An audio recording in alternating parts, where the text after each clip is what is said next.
Hello, friends, and welcome to the show. I'm your host, Justin, aka Just Tries, and we're always talking vulnerability, goals, and growth mindset. To find coaching and content geared toward helping you set goals and chase your dreams, go to justkeeplearning.ca. It would mean a lot if you would pass this episode on to the first person you think of who may appreciate it. Our guest today took his skill as a street graffiti artist and turned it into an incredibly successful business. He's part of a spray paint collective in the UK called Graffiti Life that has built a reputation for more than just incredible art. He is also a public speaker, mentor, and alongside co-founder Adam, hosts the hit podcast Creative Rebels, which teaches how to turn creativity into business. He always hung on to the hope of using his favorite art tool, a spray can, into a legitimate career, even in the face of many people saying it was a bad idea. We got to talking about the difficulties of traditional school for creatives, how to start a podcast, overcoming adversity while pursuing creativity, and to never give up on your dreams. Please welcome to episode 2 of Learned, David Speed. Yeah, so as we're recording this, we're in the middle of COVID-19 and lockdown. Unfortunately, my studio is about a 10-minute walk from where I live. So I'm able to do my exercise every day, walk into the studio, and then there's not another soul around here. So I think if I couldn't paint during this time, then I'd be going crazy. But luckily, I'm able to get here and I have that outlet. Because I think for me, like staying creative, it's not something I ever used to do. I used to be really lazy. I'd probably just like sit around and watch movies or something. But now, like I've kind of realised that for me to be at my happiest is when I'm being creative. So I need to make sure that I'm kind of doing something all the time to sort of keep my brain active. The idea of being creative, I think, is pretty underrated. And it's something that a lot of people I'm finding discover later in life. So I have a podcast, and one of the listeners to our show sent through all of these studies because it's something I'd mentioned on the show that I thought when I was at my darkest and most depressed and didn't really feel like I belonged as a member of society, didn't really feel like I was contributing or that anyone valued me in any way. It was when I found art and I started painting that I actually found more of a sense of self and a sense of who I was. And it was being creative that got me from that dark place and started making me feel better. And I mentioned something about that on the podcast, and I said, I don't know if this is a fact because I'm just speaking on my personal experiences. I was like, I think that being creative is really good for your mental health. And then someone got in contact with us and said, actually, you're completely right. Here's all of these studies.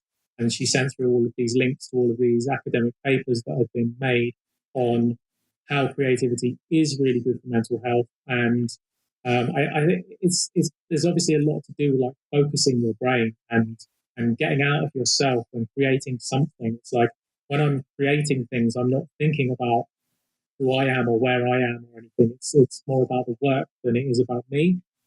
So I think there's probably something to that. But yeah, definitely creativity and mental health go hand in hand. But what does working from home look like in the UK for the Creative Rebels right now? We quickly realized that we were going to have to work out because our podcast, we've always insisted that we do it in person. Because when you do a podcast in person, you have the chance to really sort of build a relationship with someone. And certain people that we were inviting on our show, we wanted them to be guests because we were interested in what I had to say. But there was also a chance that they might become a future client. So building that relationship over, because you can't just ring someone up and say, I want to have an hour chat with you. They will just say no because people are busy and they don't have time for that. Whereas if you say to someone, can I interview you for my podcast? A lot of people are kind of quite flattered by that. If they take the time out to do that, then that's an hour of time that you have spent with that person talking about a whole load of different stuff. You can drop in what you do, and then maybe there might be a relationship growing from that. So we always had a rule of like, we only do in-person podcasts. Mm-hmm. And so we've had a lot of people reach out from, specifically from the States. A lot of people from America have reached out and said they wanted to come on the show, but we've always said, no, our rule is that we only do it in person because we wanted to build these relationships. And then lockdown happened. So we were like, we want to keep putting out a show, So we're going to have to start doing them not in person. And we're actually really surprised at how much of a connection we are still building with people just through a Zoom call and having a chat online. So it has worked out really well for us.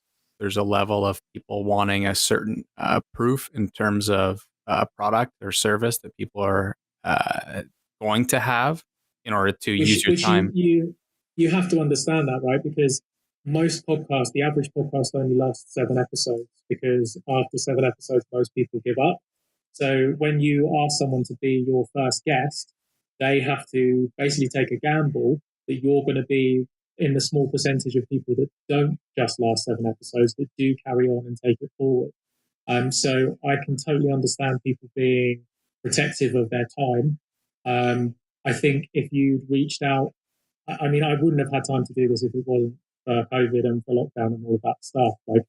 I have to be protective of my time, and so had someone reached out when, like, because I'm running businesses and doing all of this other stuff, it's not just the podcast. So I think I totally understand that, but at the same time, you never know. And I think it's always worth a DM or an email to just try, because if you DM 100 people, one of them will probably say yes, and that's all you need. Then you've got a building block, you've got a starting point. Right. That's definitely something I'm trying to teach my students is not that it's sales, but it's statistics a little bit when it comes to this, trying to build up your ability to create online business. When we ask certain people to come on our show, depending how savvy they are, some people will then ask us how many downloads we get, because then they're ascertaining whether it's worth their time, whether enough people are going to hear what they have to say. So most guests don't ask, which is surprising. But some people will ask how many listeners you have, and then they will make that decision. Yeah, to each their own, right? I know that some people stand by the fact that you never know what piece of content or quote would have come out of a podcast that you can also use kind of on your end. Maybe you didn't know you were going to end up saying, or whatever connection. So I really do appreciate your taking a chance on it. I promise to make it past 7 episodes. One thing I always say to people as well is the idea of planting flags. So a flag is every piece of content that you make, whether it's an Instagram post and it doesn't have to be a piece of content. It can also be if you meet someone in real life and you give them a business card, you've planted a flag. And what you want to do is plant as many flags for people to discover. Because the more flags that you have out there, the more opportunities that will come to you. It's just kind of the maths of it, is that the more people you hit, so every follower that you get on a social media platform, they're seeing your flags on a regular basis. So that's why I'm not about chasing followers, but I do advocate, like, get as big an audience as possible, because then you have more chances of your flags being discovered. In terms of business, if you look at our Instagram account, Graffiti Live, at graffiti_live, we have 50 something thousand followers on there. We have made £0 and 0 pence from that Instagram account. If you look at my LinkedIn account, I have maybe 200 connections on LinkedIn. We have made, millions, literally millions, from those connections. So as you're planting your flags, it doesn't matter if you don't reach 1 million people, if you reach the one person that is willing to pay for your product or service. So me being on this podcast is a flag that I've planted, because if someone happens to listen to this that then employs me later on, and 10 people might listen to this show, and that's it, no more than 10 people listen. If one of those people that listens is the CEO of Pepsi, and he goes, I like that guy's style, and we've been thinking about doing a mural campaign for Pepsi, then all of a sudden I have landed a multi-$1,000 deal from that one flag. Do you have any advice for people who are choosing podcast name? Pick something and go with it, because too many people spend 6 months worrying about what it's going to be called when they could just be recording. At the end of the day, the name is not important. I mean, Nike is the Greek goddess of victory. It doesn't. I mean, like you don't think of you think of the brand when you hear the net, like Apple. I don't think of apples. I think of the massive technology, and that is because they have crafted that every time you hear the word Apple, unless there's a piece of fruit in your hand, you are thinking about them because they're masters of branding. So your show could be, I mean, think of the Red Hot Chili Peppers. Like, I mean, you don't think of a Red Hot Chili Pepper, you think of the band. It doesn't really matter what your name is, as long as what you are doing within the show is providing people value. As long as you can make a show that people want to listen to, it doesn't matter what it's called, because people will eventually, the name will lose meaning. It will just become, that's your show. And I mean, Creative Rebels is just perfect because it says everything. It's creative people. We wanted people that listen to the show, that we wanted them to not think that we were creative rebels, but to think of themselves as creative rebels, which would then, that's why they would need to listen to it, because they would go, oh, well, that describes me. That's how I feel. I don't feel like I belong in a proper job, or that society, like I feel like a little bit of an outsider, or because the arty creative ones, we're always made to feel like we're a little bit weird or a little bit kooky. So we wanted to get that across. So we just wrote down loads of different words that meant things that we wanted to get across with the show, and then started pairing those words up and seeing if they worked together. And it's funny, I can't even remember any of the names that didn't make it now. I can only, it's just become Creative Rebels. But at the same time, just, yeah, don't think too long about it. Now, like maybe spend a couple of days, narrow it down to a few that you're happy with, and then just go for it, because you can be called, you can think of the funniest, wittiest, best podcast name on the planet, but if you're not putting out regular content that people are enjoying, then the show won't do well anyway. So it's really not that important. Just pick a name and go with it. Already seeing the competitive landscape. I know what it was like to enter YouTube when it was fairly saturated. So not that podcasts are, but I needed to find something that I felt was unique. The cream rises to the top. I think however saturated a platform is, if you are making good work, you will rise. There's any number of examples of people who've started, who've got to the party really, really late, but because they produce incredible work, it's doing well. So I remember just before we started our podcast, so we've been going for a year now. So it would have been around a year and a half ago when we were first starting to think about setting up.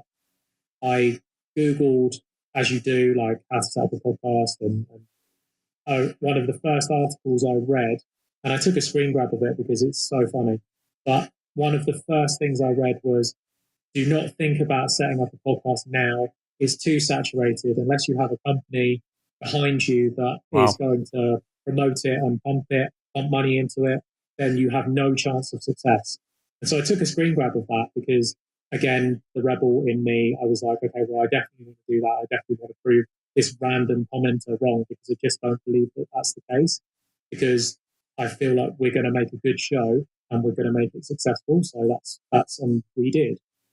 So I think being scared of getting onto a platform just because it's saturated, I don't think matters. And I think looking at innovative ways that people haven't seen, so like, for example, because it's all about the end user. It doesn't, like, people don't tune into my podcast because how handsome and hilarious I am. Like they tune in because of what they can get out of it. And so we always have to remember that it's always about the end user. And so by chopping up the content into relevant chunks, then that just serves the end user. Because if I'm worried about naming my podcast and I go and I type into YouTube how to name a podcast, I stumble across your video and you have 5 experts talking about how they named their show. That is, sorry, I was about to swear. That is very useful. I don't know if that's a bad thing yet. So we allow cursing on our show, but I didn't ask you at the beginning whether it's okay. But I have to say I've always appreciated it. I think with any art form, you can see people evolve and the quality just goes up and up as long as people stick with it. So I've noticed that. The more you do something, the better you get at it. And I think that's like, don't ever go into anything expecting to be good straight off the bat. Like our, like everything is a journey, and there's no. I believe that there's no such thing as natural talent. Everyone who is good at something has been doing it for a long time, and they've put the hours in, they put the work in, they put the practice in. And I truly believe that if you want to become good at something, all you have to do is work hard and push through when you suck at the beginning. Like, I mean, my full time job is as a graffiti artist. But when I first started, I absolutely sucked. They're like, when I do talks in schools, the first thing I do is I show my old work, because if I show my work now, then it kind of looks like this thing of like this unachievable thing of like, oh, a lot of people throw around like gifted, talented, all of those kind of words. And when you say gifted, it's like, oh, it was like, oh, you've been gifted. It's like, it doesn't work like that. So I always show, like, this is where I started. And they're like, okay, that's relatable. I can basically draw as well as that. That's kind of a stick man. Yeah, like that's my level. And then I show them where I am now. And they kind of always gasp, because my work has grown over the past 20 years that I've been painting to the stage that it's at now. But I had no natural talent. So I got a C in the UK in the GCSE art exam. And like the C is like average. It's like not very good, not great. Um, but it was just practice, time and practice. But combining education and entertainment like that, I have so many of my students who are living in forests, quite literally, because they're high school dropouts and have nowhere to live. Yet a lot of them get around devices, or Facebook, social media. So in terms of bringing education to mainstream platforms, what I'm trying to do. What are your thoughts on, let's start with what school does well first for kids? I'm not a big fan of the school system, a system that was designed 100 years ago to create factory workers in the Industrial Revolution, and the whole world has completely changed since then, and the school system really hasn't. I think the only good thing about education is the good teachers, and even then, they are so often working within a system that has handcuffed them. We interviewed on the podcast the best teacher in the world, Andrea Zafaraku, and she, on a regular basis, will have to go out and buy her own art materials for her students, because she wants them to paint and draw and be creative. And and she's like vastly underfunded, because governments don't prioritize learning, and they don't prioritize the school system. You're asking me what's good, and I'm still talking about what's bad. So the teachers are the heroes. The teachers are the people that want to make a difference in young people's lives. And but I believe that the school system is so fundamentally broken that it just needs to be completely rewritten. Now, in terms of education versus learning, I'm assuming, I think it's safe to assume you appreciate learning. So what do you think 100%. is important for youth to realize the difference?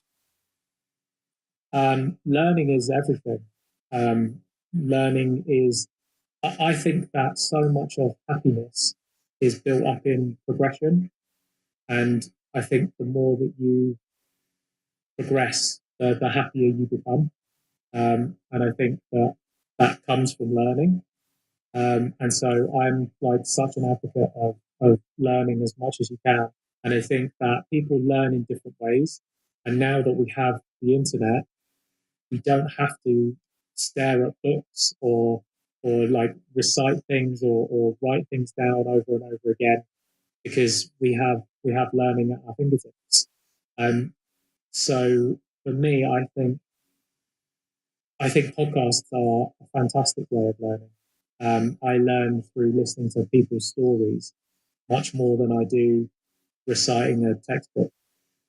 That's really my goal, is how can we help bring some mainstream educational things that are valuable in terms of curriculum goals, like things that kids should learn, but package them in a way that's not rooted in a system from 100 years ago. And that's why I admire people like you, is because if you're a student that's listening to this right now, then there's a good chance that you have been made to feel that you are like less valuable or less worthy than other people, and that just isn't the case. Just because you learn differently, or the traditional school system didn't work for you, it didn't work for me either. And I was I found myself at a stage in life where people told me that I was never going to make it as anything, and I mean I had the idea of being an artist for a career, and I was told by a teacher once that art was not a valid career option and that I should be more realistic. So I was actively discouraged by people who should have been lifting me up and trying to make me succeed. So a 10-year process of being in business, but I've managed to get the confidence of people just seeing me as a vandal, and like a not valuable member of society, to gradually building up my confidence where I can sit in front of, I mean, I walk into meetings with brands like Nike or Disney, and I can sit across the room from them and confidently be like, yes, I'm here because you guys think that my art is valuable. And it takes a long time to shake off the things that you've been told when you were younger, to actually realize I know that I'm built for something more. I know that I can do so much more than these people believe that I could do, that are just dismissing me, that are writing me off of this is your level, this is your ceiling of what you're going to achieve. So fuck those people, do yourself, like just keep working towards, if you know that you can do it, literally all you need is to learn how to do it. So just put your time into learning, and then you'll be able to get to those places that you want to go. Okay, so off of that is perfect. My students are not going to get proper jobs, as you guys put it. In many cases, in most cases, they need to figure something out, but they also don't have entrepreneurial skills to begin with. But I know that it's in them to do it. What would be some tips you would give somebody starting this entrepreneurship journey? I didn't have any of that either. I just realized that I couldn't work a proper job. I couldn't be stuck in. So I used to work like part-time jobs, mostly in retail. So I'd be working in stores, like selling phones to people, all of that kind of stuff. And I looked at members of staff who were maybe 5 years older than me, 10 years older than me, and 20 years older than me, and realized that they were just all on this treadmill and everyone was going the same place. And I knew that I didn't want that for my life. It was a way out. It was an escape. So I was just like, okay, well, I've got to work this out. My dad was a plumber, so he made his own living all of his life. So I was like, well, if my dad came from like he left school when he was 16, like no real education. In fact, I think he was 15, and like no real education to speak of, and then he just learnt a trade and went and did his thing. So I was like, well, I've got the trade. I know how to paint. Now I just need to work out how to get people to pay me to paint. So that's a long process. I think it's meeting people. It's meeting people that can facilitate. Basically, whatever your dream is, there's a person on the planet who can make that happen for you. You just don't have access to that person yet. So you've got to start making cash. So whatever it is, first you've got to work out what you can do well. And if you don't know what that is yet, then you need to find that thing and become really good at it. Once you become really good at something, then you need to work out how you can monetize that. And as long as you are providing value for someone, you're making someone's life easier in some way, then you can charge for that. And then you just need to gradually, bit by bit, work out how to charge for it. Is there any tips that you would give to someone in terms of asking questions? I mean, just see where it goes. I mean, no one wants to listen to a robotic set of questions that And I mean, you've done a really good job in this interview of you hear something that I say and you pick up on it and you go, oh, let's explore that a little bit. So you don't want to just have a list of questions and go through them and just get the answer and then move on to the next thing. If they like, sometimes I always come in, I write my questions before an episode, so I do a lot of research on the guest and I write down the questions, and sometimes we'll only get to like 4 questions that I've written down because we've gone off in so many different directions. Sometimes we'll get to all of them, but it's being kind of fluid in the moment and seeing and picking up on something that they say that you think, I know our listeners would, because sometimes when I'm listening to a podcast, I hear the interviewer miss the key moment where someone has said something and is hanging in the air and then they just breeze past it. So it's very difficult to do because you're thinking of a million things in your head when you're interviewing. And a lot of times you'll have a question relevant to something they just said, and then they keep speaking. And it's too late for you to go back to that question. So you have to abandon it and flow with what they're saying now. So which just comes with practice. And I think we're much more confident after a year than we were after we've been doing it for a month. In terms of how and why you guys chose to do a podcast, because it wasn't COVID for you guys, why did you choose to do that or think it would be important for your brand? Yeah, so the reason we chose to do the podcast was because we were getting a lot of emails from people that were saying, how did you set up your business? Like, what should I be doing? Blah, blah, blah, asking for advice and stuff like that. And we were also getting asked to do a lot of talks in like schools, universities, and also in people's companies as well. And we realized that if I go and talk to, and it's what you mentioned earlier, if I go and talk to a class, then I can reach however many people are sat in that class. If I put that content on the internet, the possibilities are endless of how many people could potentially hear that and be affected by it, be helped by it. So that was reason number one, was to help people, was to provide value to people and help. We believe in creativity and we wanted to spread that, and we think that the school system is broken, and we think that because it's 2020, a creative career is so possible, and you don't have to do a shit job that you don't enjoy. You can do something fun. And it takes hard work and it's difficult, but it is realistic. So we wanted to put that message out there. I mean, we get about 1,000 listens a day, and of those 1,000 people, maybe like 0.5% will be a potential customer. But when you add up all of those plays gradually, bit by bit, as our kind of profile raises in the kind of areas that we want it to, eventually when people think, I want to do a creative project, they'll think of us. And so we didn't expect to make any money from the podcast in the first year of doing it. We actually have ended up making, I think it's about £30,000 from the podcast in the first year. And so we started booking speaking gigs, and that was, well, how much do you charge for a speaking gig? We had absolutely no idea. So we'd done a talk in the Apple store, and the first time we did it, they paid us in iPads. They were they gave us an iPad each. So we just looked at the price of an iPad. We were like, okay, well, Apple think we're worth, I think it's £1,200. So all of a sudden that became our speaking fee. And then people contacted us and said, how much is it?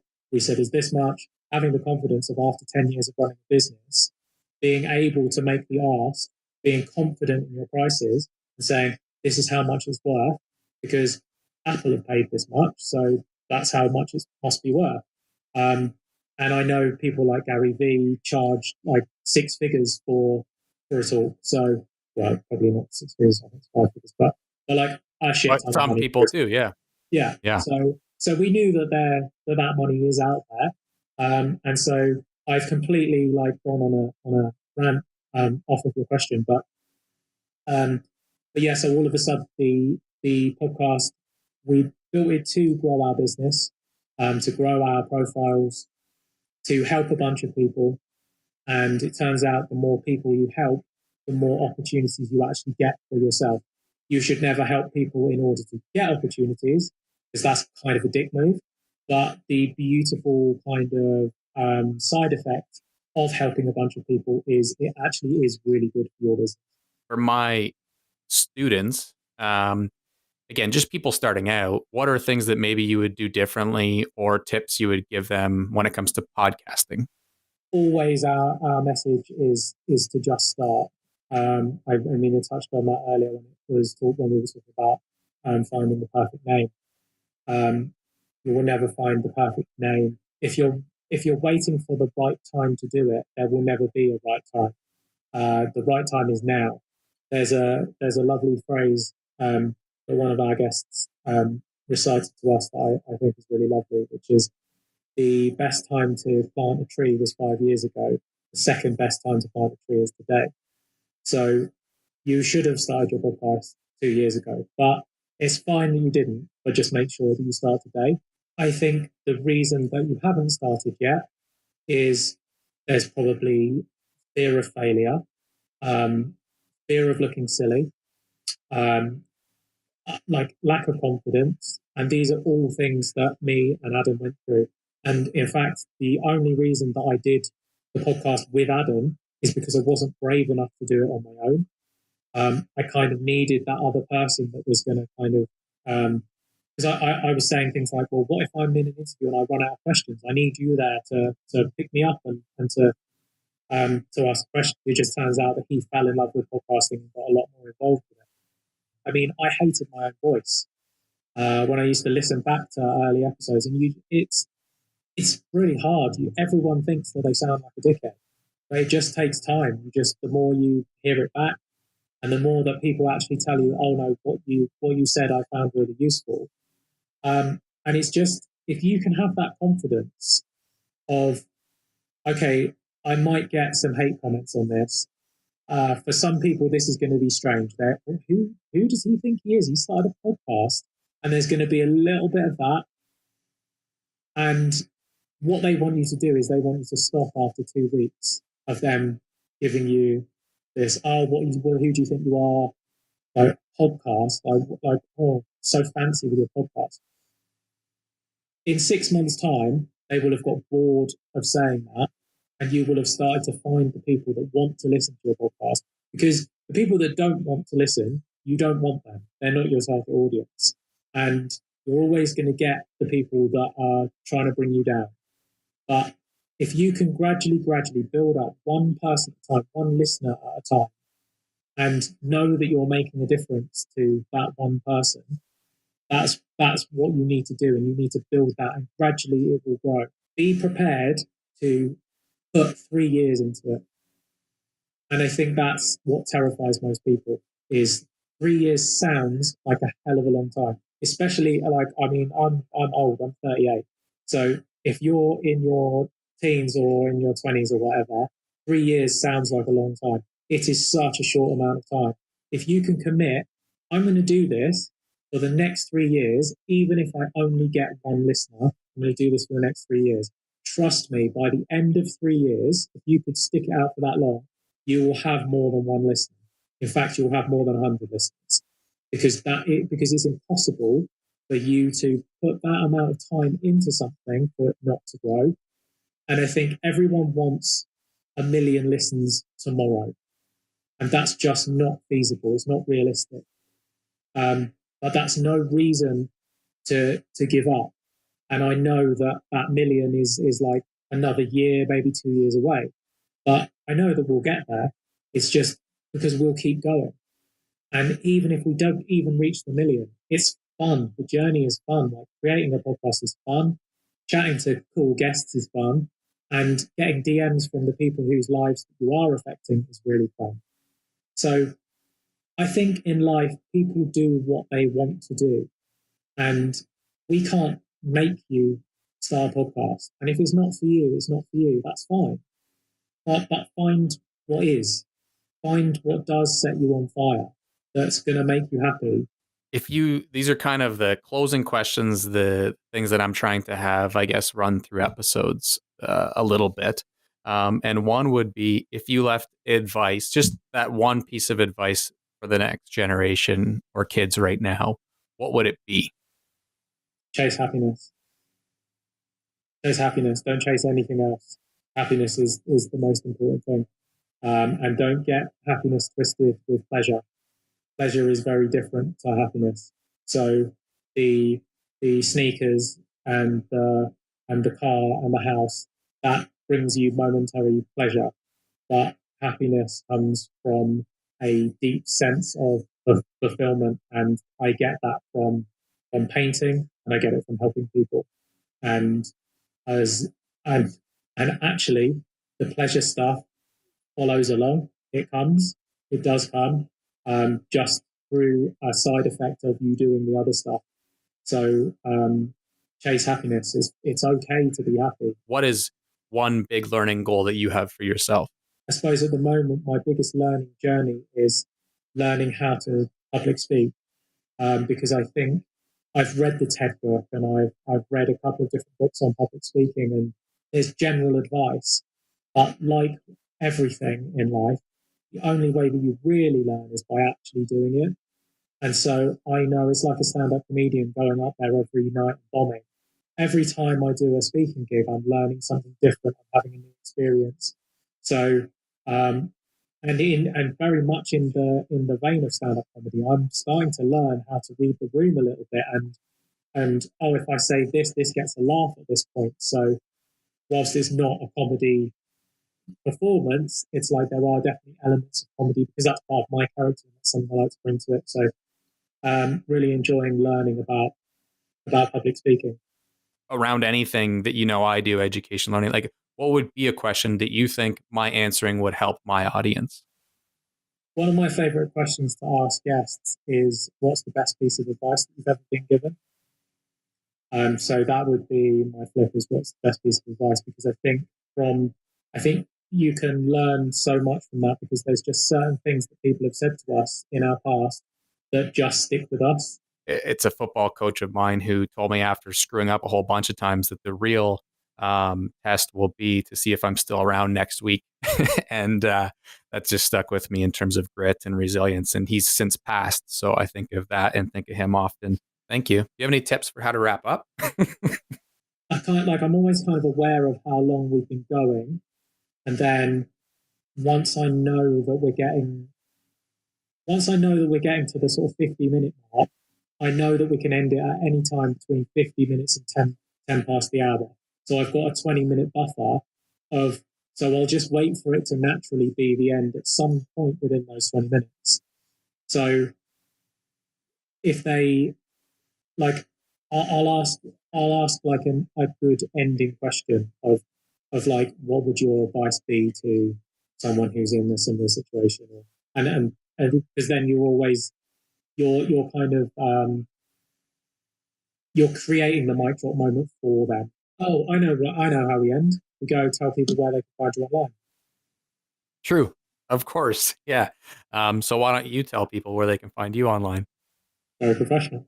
So if you want to find me online, you can follow me at David Speed UK on TikTok or Instagram or Twitter.